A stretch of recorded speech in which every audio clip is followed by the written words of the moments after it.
तो मुझे बताना था मेरा 31 मार्च तक का पूरा ओवरऑल टाइम टेबल। मैंने ये टाइम टेबल बनाया है वो 31 मार्च तक, मतलब 31 मार्च तक पूरा सिलेबस कंप्लीट करना है। या देखो 5 मार्च तक ही कंप्लीट करना है। जो 5 से 31 तक जो टाइम है, मतलब जो दिन है, उसमें मैं जो ये चैप्टर सब नहीं है, जो इम्पोर्टेंट है वही चैप्टर है, और जो रह गए है वो 31 मार्च तक मैं जो इम्पोर्टेंट है उसमें वही करूँगी। तब तक मैं इतना सिलेबस कंप्लीट करूँगी। और जब 5 मार्च तक ये सिलेबस कंप्लीट हो जाएगा तब मैं मॉक टेस्ट दूँगी और सभी चैप्टर के, और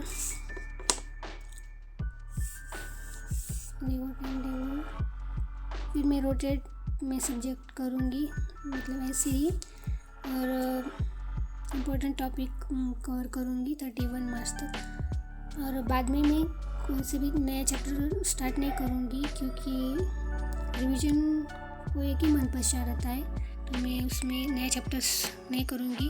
अगर जितना होता है मैं 31 मार्च तक ही कंप्लीट करने की कोशिश करूँगी।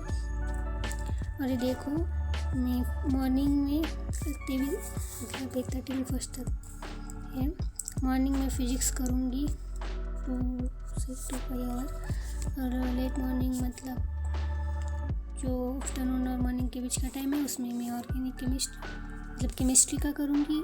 फिर ब्रेक में मैं फार्मूला शीट भी रिवाइज करूँगी। 1 आवर का ब्रेक है तो उसमें 1 आवर का ब्रेक क्यों ले, उसमें फार्मूला शीट भी रिवाइज कर सकते हैं। फिर इवनिंग को 2 आवर बायो का करूँगी। फिर नाइट में रिवीजन फिजिक्स का करूँगी।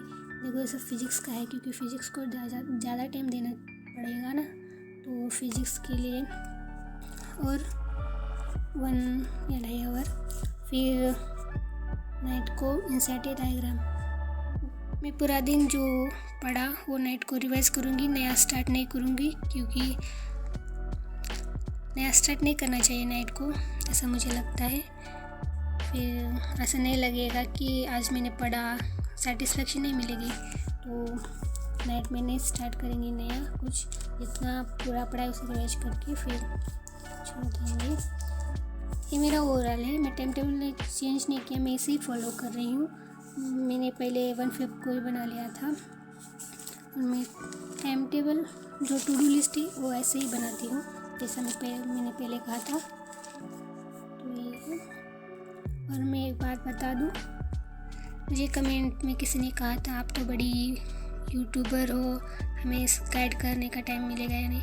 ऐसा नहीं है भाई, मैं यूट्यूबर बनने के लिए चैनल नहीं चालू किया। अब देखो यूट्यूबर बनना होता तो मैं पढ़ाई क्यों करती, मैं टाइम वेस्ट क्यों करती, मैं व्लॉग्स डालती। हर कोई यूट्यूबर बनने के लिए नहीं करता, किसी को मोटिवेशन चाहिए होता है, वो ने अगर दूसरों से कुछ मिले उन्हें ज्ञान, मतलब देखो आप अपने यूट्यूब में अपलोड कर दिया, अगर हमसे कोई गलती हो गई तो हमें जो देखने वाला है वो हमें बताएगा कि ये गलती हुई, ये गलती नहीं, ये ऐसा नहीं करना चाहिए, तो और हमें मोटिवेशन मिलेगा और हमें गाइडेंस मिलेगा, इसलिए अपलोड करते हैं। और सभी जो स्टडी व्लॉग डालते हैं वो यूट्यूबर बनने के लिए नहीं डालते, वो अपना एक्सपीरियंस, अपनी जर्नी शेयर करने के लिए डालते हैं। वैसे मैंने दिल पे नहीं ली वो बात, बट मैं वैसे बता रही हूँ कि ऐसा नहीं है कि यूट्यूबर बनने के लिए मैंने अपलोड कर रही हूँ ये वीडियोस वगैरह। सो ये था मेरा प्लान।